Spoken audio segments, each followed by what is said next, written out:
Hello, and welcome back to another episode of Faith in Home Buying. My name is Tamika Ellsworth, and I love equipping people of faith for the home buying process.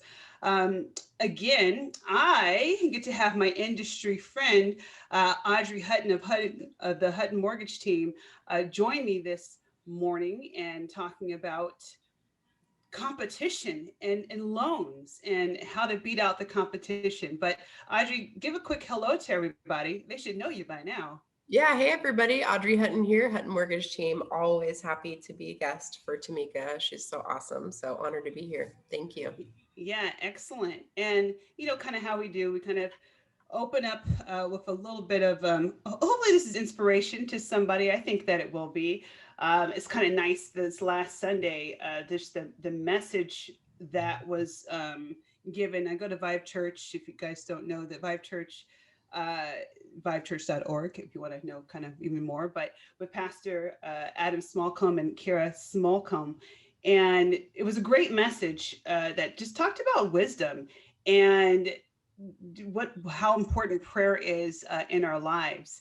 And so many times we limit ourselves with the boxes and shelters that we put over ourselves, and why we can't progress in things. And I thought it was just a really nice, I guess, a nice reminder of knowing that the limitations are the things that I think that I'm not good at, the things that I think that I lack, or situations that I felt should have went a different way, or maybe I should be a different place in my life. That all those type of things that I put on myself may just be limiting me for even more potential. Me thinking that I'm not good enough for something, so I don't go out and do it, or thinking that, oh, I don't know how to speak, or I don't know how to talk. Nah, I'm not going to do that podcast, even though I have a lot of information and a lot of knowledge to share, right? And I think the biggest thing between someone actually doing something and then someone sitting back and thinking about it is the fact that they say, you know what, I'm just going to take a risk and I'm just going to do it and believe that God's going to meet me where I'm at. Um, but aside that, they had this one verse, Matthew 7:7, kind of in the devotional and talking about it. And I love this devotional because, well, it's really this verse. And it states, Jesus says, ask and it will be given to you. Seek and you will find. Knock and the door will be open to you. And, as we know about wisdom, because I've talked about that before, like even with wisdom, whether it be even the home buying experience, anything in your life, it doesn't matter. Asking about wisdom and asking God for the wisdom in order to accomplish goals or to do the things that you were called to do. It's as easy as just asking. It's as easy as saying, God, I need a little help in this area. Bring the right people or direct me in the right path so that I can make some right decisions and then actually start doing that thing that you've put on my heart. And so I'm hoping that in 2021, that very thing happens for you, to ask, to seek, to knock, and the door will be open, because he states it. God's not a God that he would lie, but also wisdom comes, and wisdom even says it biblically. Like if you are lacking in it, just ask. We talk about that all the time, but do we ever ask? And so I hope that 2021 for somebody will be a time of asking and seeking and knocking. And I guarantee you some doors will be open for you. Amen. All Amen. right. All right. So let's get into it. So, Audrey, we closed a couple of deals, even actually at the beginning of the year and some at the end of the year, too. And man, competition, I mean, has ramped up exponentially since even the last closing that we've done, the last couple of them. Yeah. And I know some changes and some great things have actually happened with conforming loan limits, I believe, too, in order to kind of get people up to speed. But let's talk about the competition. Let's talk about how we're going to do things in order to really beat out, especially our buyers out there, and then even our sellers that are selling, which I talked about on one of my previous podcasts, that were selling in order to move up to a different house, and how they can actually be competitive in this market without maybe having to move out the home, maybe. hmm hmm So yeah, let's start that off. So competition wise, what have you been seeing and in the market? Oh, yeah. So I think everybody's pretty aware that people are overbidding. We're in that market again where you're seeing heavy overbidding. And so I think that along with all the complicated, so to speak, things that we can do that we'll talk about, I always recommend to start with the basics, because we do represent a lot of listing agents that have us screen buyers that are making offers on their listings. And some of the basic things that I see is that it's always the speed, right? Who is most comfortable with offering the highest purchase price? Who can respond to that counteroffer quickly? So when you think about what the realtors and the buyer's mindset is, I think the number one thing is most people just walk into their bank, they get a pre-approval letter, then they start shopping.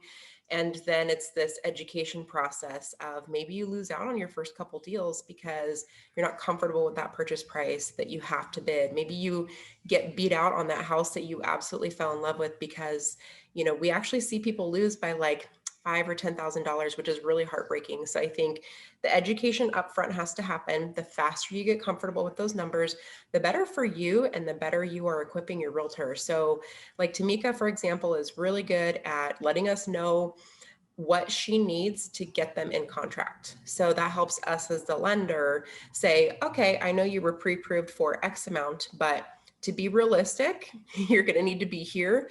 So here's the payments for that. And also, because most people don't get those payments up front, it's just like, hey, here's your pre-approval letter for $1 million, here's the payment, right? Right. So we actually run a variety of purchase prices, a variety of payments, and the cash to close, just really that preparation and education up front. So how that puts you in competition is that makes it so that when you make that first offer, you're already prepped. You already know how, you know, going up $20,000 really is hardly any difference. So you are further ahead than the other people you're competing against that aren't there yet. And they might lose out on that deal because you were ready to bump up really quickly. It kind of eliminates some multiple counters sometimes if your offer is just really clean up front. It's just from the get-go, be very prepared and comfortable with those numbers. So that's my first suggestion. Exactly. And you know what? And to go along with that, I had recently had a pretty hot listing. I mean, all listings right now are just like damn hot. But that very thing, being able to adjust and adjust quickly, you know, number one, to tag along with what you said, you know, making sure, and look, I'm telling you, buyers, you kind of don't know what happens on the other end when your agent submits an offer, but do know, ask them ahead of time. What are you submitting and how are you submitting it? Are you submitting a full package? Meaning, like, if you haven't signed anything that has any kind of disclosures on it, or receipt of disclosures, or you haven't sent in any pre-approval letter or proof of funds, you know, these things are so important to make sure that you have upfront that your agent is actually sending to the listing agent, or even that they've had a conversation with the listing agent, kind of stating, okay, what things are need to be done. Also, another case in point with what Andrea said is making sure that the lender is on board to advocate for you and to call. Following up a call immediately after an offer is sent, and actually making it some type of connection with the listing agent, whether it be by email or phone. Phone is preferable, but that it's all important, because then they get to actually explain how they work, what the process is. And every single time that happens on my end as a listing agent, it makes me feel that much more confident in the fact that my buyer and the team is going to perform. So she brings up some very good points. And on the real estate end, I can stamp that with absolutely. It's 100% necessary for your lender to be a part of this game with you, in order to make sure that you're successful and that you're competitive, because it can go like this. Not everyone gets countered. So if you're able to adjust and to shift quickly before a counter offer situation comes, and you have until tomorrow at 12 in order to get an offer in, or a counter offer in, you can do it right then and there at that night. You already know what you can go up to. You've already seen the numbers. So yeah, definitely important, being prepared. Yeah, and you mentioned a complete package. So these are things, when you guys hear this, it might sound really basic, but again, we pre-screen hundreds of offers, and you would be very surprised how many agents don't follow simple directions. So when it comes to competition, you guys, a lot of the listing agents, like Tamika, she's got a lot of listings. This is what she does. As opposed to most realtors that don't really have a lot of experience. They get 1 or 2 listings a year, right? So the heavy hitters on the listing side, they know and have experience as far as what's going to be a clean transaction for their seller and what's not. So when Tamika gets an offer on her listing and they don't follow her instructions. There's missing information. She has questions that aren't answered. Simple things like a letter from the buyer. Why do you like the home? What can you tell the seller about that you appreciate about everything that they did? Are you willing to explore options as far as what you're going to do to the home? Picture of your family.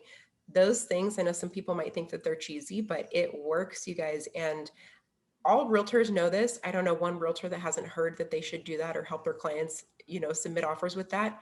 And hardly anybody does it. So like, again, these are the little things that Tamika really makes sure that her clients do, because she knows it works, because she deals with this all the time on the listing side too. So listing and buy side, you got to have a complete package. They know that if it's messy up front, that's Yeah. going, if they can't get a hold of the lender and they know that the realtor didn't follow instructions, that's just going to be a mess. And most offers are pretty neck and neck. So sometimes people might even go for the offer that's even a tiny bit lower or counter them only because they didn't like the presentation and they think it's going to be a big pain on the other one. So That's 100%. And actually, I wasn't planning to go too much into that, but it's the truth. But to prepare people for our next segment, because we're winding down on this one, but we're going to cover not only just the package and offer and the presentation, but also too tricks on the appraisal. mhm. Basically putting down 20% or more, what that can actually land you as a head in the market. Also, under the evaluation, what things you can do on the lending side in order to make yourself even more stealth when going through and having to change things on the fly. Not only that, there's private financing and different for closing quickly and different things that you can do in order to make your offer even more powerful and going forward. And also too, hey, let's make sure we talk about those that are going to be selling and purchasing. There's some tricks on that as well on the lending side. And so when we come back, we're going to talk more about that with Audrey. She's going to give out some shout out information on how to contact her. But this is Tamika Ellsworth, Faith in Home Buying, and we are equipping people of faith for the home buying process. See you in a sec. All right, everyone, thanks for coming back. All right, let's get into it because we have some good stuff. So Audrey, before we do that, I don't want to forget, how do we get in contact with you? Thanks. You can always give us a call, 408-426-8755, or just find us online, huttonmortgageteam.com. Yeah, excellent. And so, yes, please do reach out, you guys. It's her and her team are waiting, ready and waiting in order for business to come through and to make sure that they stay on top of it, and so that we're competitive. And so, hence, that's why I keep bringing her back on. Anyways, so let's talk about it. So, tricks on appraisal. So let's go. Let's talk about that, because I know people want to know, how best can I position myself? Yeah, so it comes to contingencies. I think you've all heard about that contingency period. And when it's super competitive, if sellers are looking at offers with contingencies, meaning you want to get your inspections done, you want to make sure the appraisal comes in okay, you want to get your loan approval, and then you're competing against somebody else that says, we don't care about any of that. We're so solid. We're just offering it as is, no contingencies. So you want to ideally be in that boat, but how do you know, right? So there's a lot of things that the lender can do ahead of time when we pre-approve you and let you know how solid you are on the loan side. But a big piece of that is the appraisal. So with the appraisal, there's something called a PIW, which is a property inspection waiver. So believe it or not, you can potentially purchase something without even having to have an appraisal done, which means that you don't have to worry about any appraisal contingencies. So the thing to note is that you'll never know until you're actually in contract, because it is tied to that individual property. And how it works is there has to be enough competitive sales around that area, because the government tracks the sales and the values. So if there's enough properties and recent sales around there and they're comfortable that you're putting enough of a down payment, they're not too worried if it does or doesn't appraise. So that's what creates this waiver when we run it through the government system. So little tricks that you can do is you're very rarely going to get a property waiver if there's anything under 20% down. So 20% down or more, if you're putting on that, then that's a really good way to potentially get a property waiver. And another thing is the purchase price. So Tamika and I were chatting about strategy. If you know that you're in heavy competition and your price range is under $1 million, that's more than likely to get a property waiver. So what that means is, let's say if you're offering something in the 900 range, if you're going to make an offer, again, you can keep it anything under $1 million, and you'll probably get that property waiver. If it goes over that, it's automatic that you're going to have an appraisal done. So nothing Yep. over $1 million is that waiver. So that can really help on the shorting time frame, because keep in mind, appraisers are so stacked nowadays, because when you think about it, the industry itself cannot handle the load. Interest rates are so incredibly low. Everyone is refinancing on top of crazy purchase markets. So, and it's hard to be an appraiser. They've changed the rules. So you have to have a degree, you have to have so much education, you have to, so they're far and few between, and now they're overloaded. So appraisals are taking longer on purchases, no matter what lender it is, no matter what it is. So if you don't have to have an appraisal done and you get that property waiver, then you can close super quick. That can make a difference. Yep. We had one, it was literally a 12-day close because the clients followed all the instruction and we didn't have to have an appraisal. And that's just as good as cash. Yep, exactly. Because those appraisals can take you, and especially now, oh, Yeah. they 2 can, weeks. 2 weeks easy, Mm-hmm. on a rush at that. Yeah. And so you're spending about $600 for something that actually will take like a regular one will. And if you didn't Mm-hmm. do a rush, it's going to be 3 weeks probably. So yeah, it's no joke. So yeah, any edge. I mean, I'm telling you, this piece right here is golden, especially for you new buyers coming in. This is a savvy move to make sure that you are talking to your realtor and your lender about what they can do. And so what's that Mm-hmm. next one, Audrey? The private financing.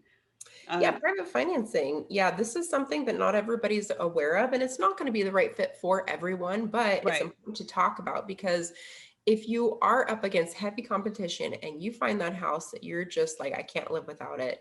And, it is really popular to have a lot of a cash down payment and to close quickly. Those are really the two things that you need. So private financing, you will never have a faster purchase. Private financing is really, they don't follow the government rules. It's private. It's exactly what it Mm-hmm. is. And so that means that you can literally close in a week. It's just as good as cash. Mm-hmm. So the pros and cons with that is that you are going to have higher interest rates, and you do have to prepare to have at least 30% down.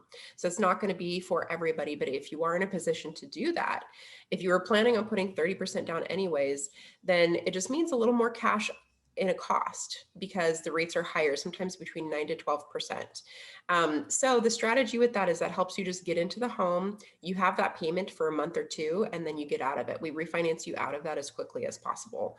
But we are seeing that that would be very attractive for a seller if you can offer a 7-day close, just as good as cash, compared to somebody else that needs 30 days.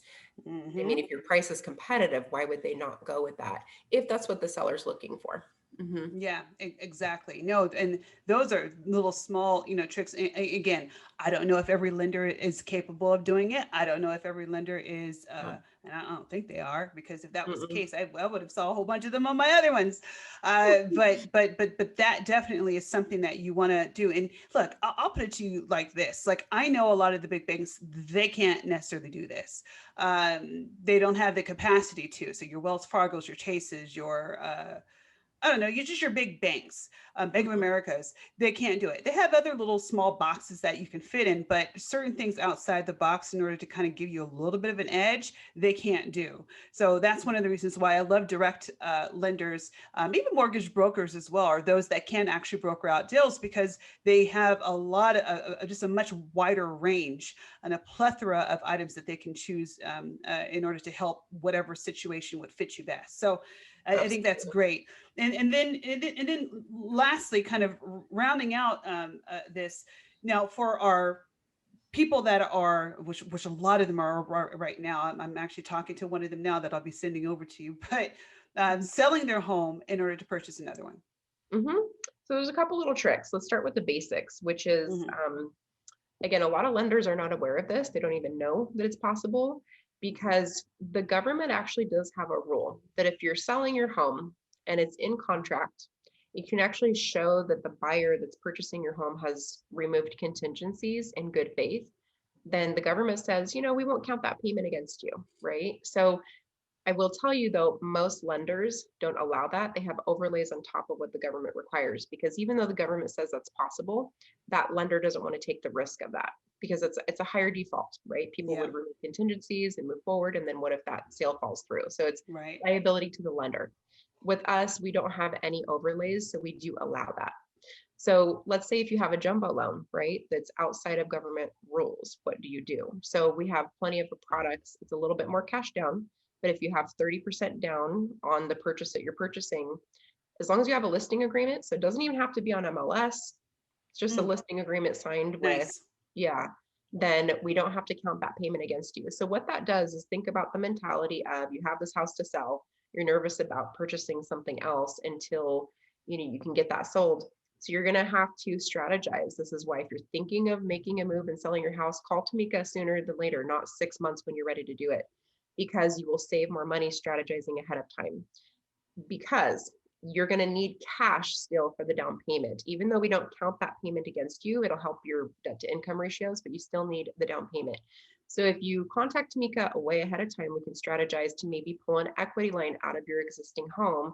So you have that cash ready to pull, ready to go, because equity lines are taking longer, right? So equity Hmm. lines, you're going to need 30, 45 days. You Right. can't just make an offer and say you're getting it from your current house, you're not going to close on time. That's running two loans, as well as the lenders know that if you're pulling equity line out on your current residence as a primary residence, you can't buy the other house as your primary residence. So you do have to Hmm. do it at separate times and just really strategize and plan ahead.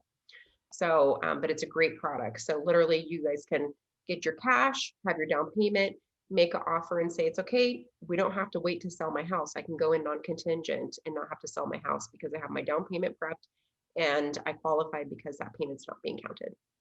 Exactly. Is that what's is the same thing as a bridge loan? A little bit different. So that's a Mm. great, I'm glad you brought that up. Bridge loans.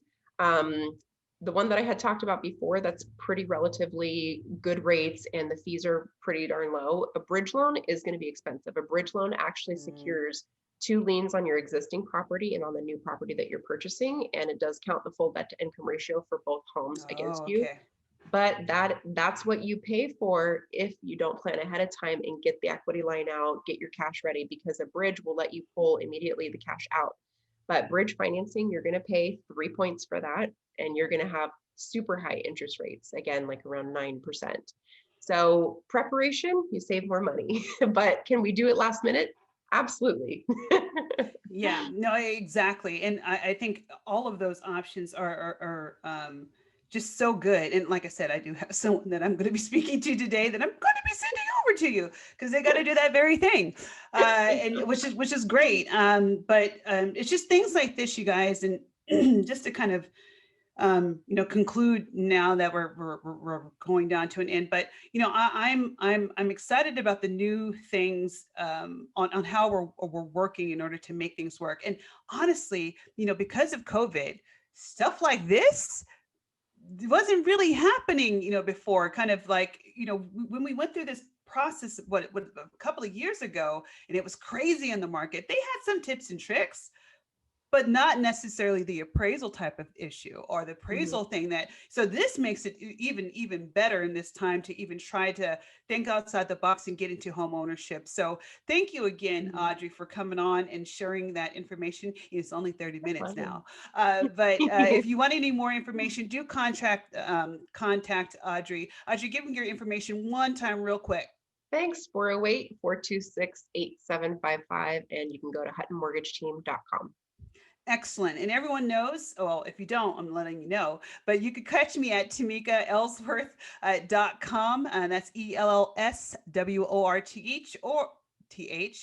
or 408-561-7922. I'm on TikTok, real estate underscore T, or you can catch me on Instagram at my name at TamikaEllsworth.com. Thank you guys so much again. Be back for some other stuff. I have some exciting stuff this year, but thank you again for joining. This is Tamika Ellsworth with Faith in Home Buying, and I'm equipping people of faith for the home buying process. Thank you. God bless.